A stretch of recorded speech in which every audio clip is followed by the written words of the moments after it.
Hey, you guys, thanks for listening in to this episode of Tips with Tea. On today, I have Miss Kimberly with us. Hey, Miss Kimberly, how are you doing today? Hi, I'm doing great. How are you? I'm doing well. So, tell us a little bit more about yourself and what you do. So, I'm a high performance coach for visionary leaders. I typically work with founders and entrepreneurs in the beginning stages of their business, typically doing anything from anywhere from 0 to 4 million. And I work with them on really their visibility, standing out, reframing their subconscious success stories around money, success, impact, and helping them to stand out in their industry and build their empire so that they make the income and the impact that they deserve. Awesome. So, how did you create a life of freedom for yourself? I've always been an entrepreneur in Mm-hmm. or had that entrepreneur spirit. Mm-hmm. So I've been in business for myself for the past 6 years, but I've pretty much always had either a business or a side hustle. Mm-hmm. And so my life of freedom really was created um, just through determination because sheer determination and through decision making and decisiveness and taking action quickly. And so when I make the decision to do something, I go all in. And what I've noticed from most high achievers is so many people have had so many doubts and issues along the way that they don't trust their own decision-making ability, which then causes them to delay on making a decision, which then creates more doubt. So it puts them in a very vicious cycle. And I was in that cycle for a year and a half with my own business. I'd had an e-commerce business prior. I was part of an e-commerce startup, was bought out 3 weeks before I got married. On my honeymoon, s- decided that I was going to start Crown Yourself, and I didn't have the clarity or the coaching to really guide as to what that was. I just was like, it's ownership, it's business, it's the body, it's relationships, but I didn't quite know what it was. And so I spent a year and a half dabbling in the world of doubt, and dabbling with my business until I found out I was pregnant. And then I realized that the person who I had become, my A was not making any money, and B needed to figure out some stuff, and that it was a mindset block in order for me to actually move forward. So I knew that the freedom piece, it had to start up here before it actually started manifesting in my external environment. Mm-hmm. Awesome. So, how can we build a system and structure to create a life of freedom while working as an entrepreneur? And then, we have a lot of moms too that are entrepreneurs that are wanting to still be able to build that life of freedom. So, how can we create a system, or and then how you were able to do it? Yeah. I love this question because so many people forget that a system and structure is necessary for a life of freedom. They think that system and structure is going to restrict their freedom. And so, first, we have to deal with that belief and that perception. So, for that, I like to use the imagery and the metaphor of if you're trying to get to Hawaii, you don't jump off a cliff off of California and try to flap your wings to get to Hawaii. You board a plane, you get, which is a system and a structure that has navigation, it has a pilot, it has a air crew that all are making sure that you arrive at your destination in a timely manner and efficiently. Now, there's a big difference between boarding an airplane, flapping your wings, and taking a hang glider. Mm-hmm. So some structures are not going to get you to your destination. So what I have found is that actually the more structure you put in to the day, the more you actually plan. And I'm not big for planning like everything within like the next 3 years, but the more you structure your immediate day so that you have a plan that is growing toward a larger purpose. I like to work in 90-day sprints so Mm-hmm. that way you know where you're going and how fast you're going, and then you reevaluate. You take 2 days to reevaluate how fast you're going, what your speed is, so that you're constantly checking those systems to make sure that you're either you have enough fuel in your tank, you're getting enough rest. How do you feel personally? How Mhm. do you feel managing it with your children? Are your children feeling neglected? Because if they're feeling neglected or like they're not getting enough mom time, then you're going to feel guilty, and then that can lead to resentment for the business, and we don't want that either. So Mhm. we want to constantly have these check-ins and a dialogue with our systems. A system is not restricting your freedom, it's giving you greater freedom because it's giving you a direction and a plan to be able to get there.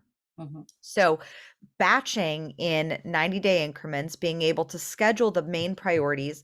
And for me, I like to make sure that I'm getting the main thing done first. Mhm. So, the main thing for me, the common denominator across all platforms between mom life and business life is me. So first I make sure that my morning routine is on point, that I Mhm. have a solid morning routine.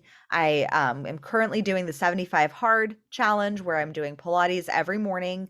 That's not necessarily part of the 75 challenge, but 75 hard is where you do 2 workouts a day. So I added in doing one, and it just has made me so much more disciplined. Mhm. And I create that morning routine and stick to it, make the commitment.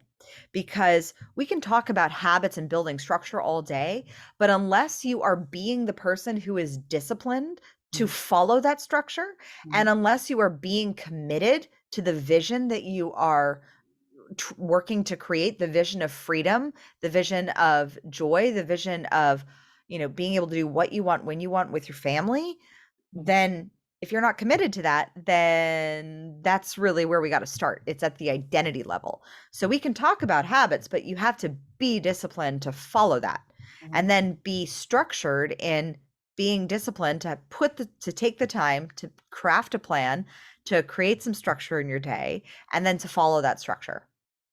Awesome. I'm glad you mentioned that because I'm trying to do better as far as doing my morning routine because sometimes I can get thrown off and that throw my whole day off. So now I'm Yeah. trying to Oh get my gosh. structure with my morning routines as far as me getting up at a certain time. It's the simple things. Make sure you're getting up at a certain time every morning. Make sure you're brushing if you have like a morning routine, like, skincare and all that other stuff, because I do my skincare in the mornings. When I wake up, they help wake me up. So it just depends on everybody's routine. But I'm glad you said that, just to get a routine, a morning routine. Yeah, it everything starts with you first. So like once you get you settled, you can face the day. So Mhm. like I know that if I immediately go into reactivity mode and suddenly go into what my 4-year-old needs, or what my 10-month-old needs, or what my husband needs, or what my mom needs, like that it sets you off for a day of complete reactivity. So Mhm.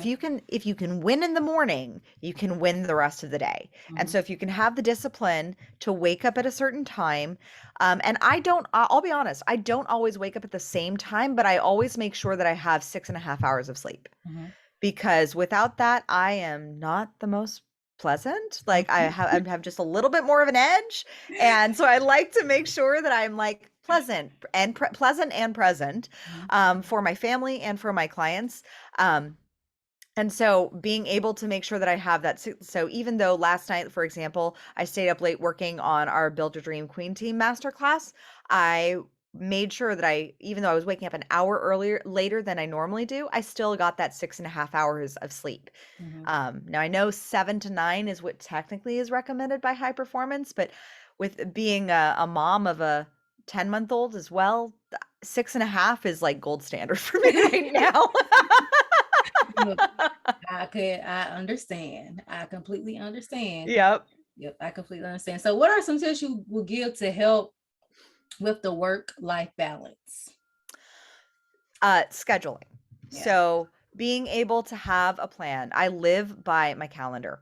Mhm. My calendar has directions as to where my husband is, like Mhm. where my mom is, carpooling, where, who's watching the kids. Mhm. And I know that for me, I really try to batch most of my work time into 6 hours, Mhm. so that when I go at and get off around 3. I set my day so I can take my son to basketball. I can take him Mhm. to his tennis and martial arts, and then we all go to the gym together as a family. And then we eat dinner together, and then we have that time. So the rest of the day is pretty much shot. And if get to anything, I sometimes will open my laptop for emails a little later after both my kids have fallen asleep, but that's not every day, and that's kind of more of a rarity. I try to keep a 6-hour window of just that's it. Mhm. And the work-life balance really comes from the decision to have that balance. So for example, if I work in a 90-minute sprint, or if after I work with a client for an hour, I will then walk downstairs and go take my sons for a 15-minute bike ride around the block. Mhm. And then that will help me decompress, shift gears. It helps my natural rhythm oscillate. Mhm. So I don't 100% believe in this word called balance, because in balance, if you're thinking of it balance like a scale, eventually you have to take something away in order, if you have one thing up here and one thing's down here, you have to take something away to make it even. Mhm. Well, I don't want to take away from profit. Like, I don't want to take away from cash flow. Mhm. I want, like, nor do I want to take away from being able to have amazing, wonderful experiences with my children. Mhm. And so being able to look at harmony, I think the metaphor of balance, because our subconscious mind speaks in metaphors. So reframing that into a metaphor of harmony. If you think of a symphony is pretty one note if it's like all tubas blaring all the time. Mhm. Like, no one wants to sit through just a symphony of just constant horns like railing at them. We Mhm. like the decrescendo into the strings section, Mhm. or a crescendo into the like a good drums percussion Mhm. space, but it allows for that flow. So if you think of your romantic life as the strings, your business is the horns, and sometimes you got to blow them, and then you have the other pieces of the wood instruments that are your children and all the things that they get to bang because noisy. then then you that allows for this harmonious dance. So Mhm. I and also being fully present. Mhm. So when I am here, I am not thinking about my children. I am trusting that my husband has them fully covered. Like, one's taking a nap, one is the other one I hope is taking a nap or he's having a bottle, but my husband has them covered. So I make sure that they're set, and then so I can deliver my full presence. Both, and it also comes down to boundaries. Mhm. So my children know not to come in when mommy is on a coaching call or an interview or teaching a workshop. Like, they know that there's that boundary. Mhm. Very rarely has my 4-year-old broken that. Mhm. Um, but because there's that boundary, they also know that when mommy comes downstairs, I'm not on my phone. I'm not checking my email while I'm having lunch with them.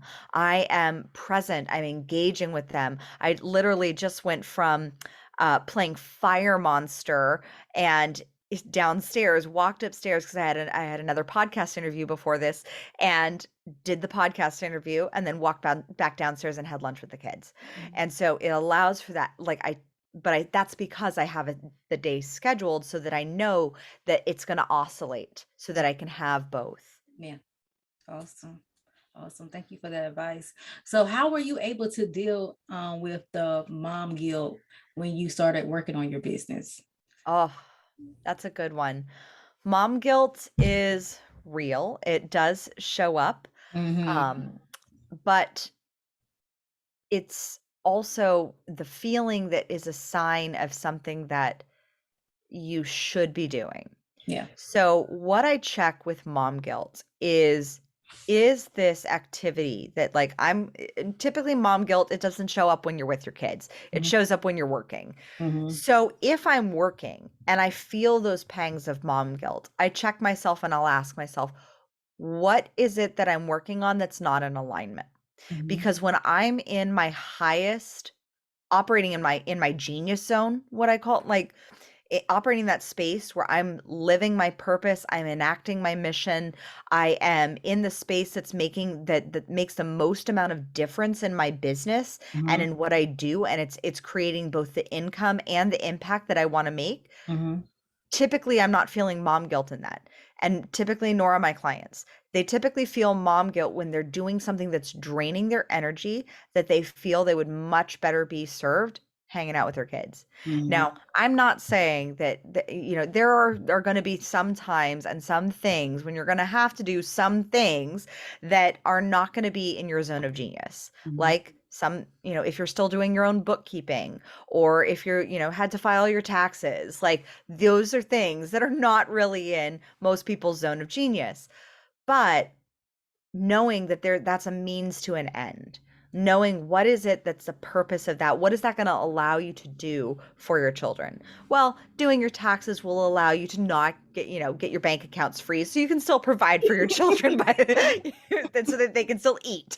Like, so it looking at what will this allow you to do. Okay, I'm not really a fan of like, oh, I'm building this system right now, but by doing this right now, I know that that's going to set my team up to have success, so Mhm. that they will be able to focus and have a whole process that they can follow, and so that that will take hours away from me doing the thing.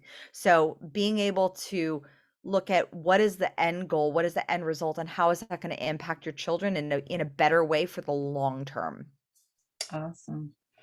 So thank you so much, Miss Kimberly, for being on the show today, sharing your tips and how you created this life of freedom. I'm going to share the social media handle so you can tell people how they can get in contact with you if they would like to render any of your services. So, Miss Kimberly, how can we get in contact with you? If you enjoyed this conversation, or you want to just eradicate the mom guilt and grow your business and build your empire of freedom, then just head on over to crownyourself.com and click the button that says work with me. And I would love to have a conversation with you.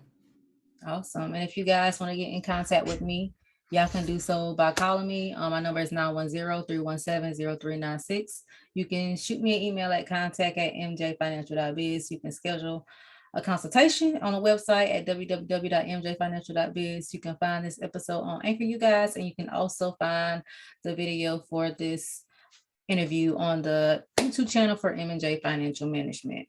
So thank you once again, Miss Kimberly. I highly appreciate you for being on the show today. Thank you so much for having me, Tiara. It's been a pleasure having a conversation with you. And all right, you guys, we will see you on the next episode of Tips with T.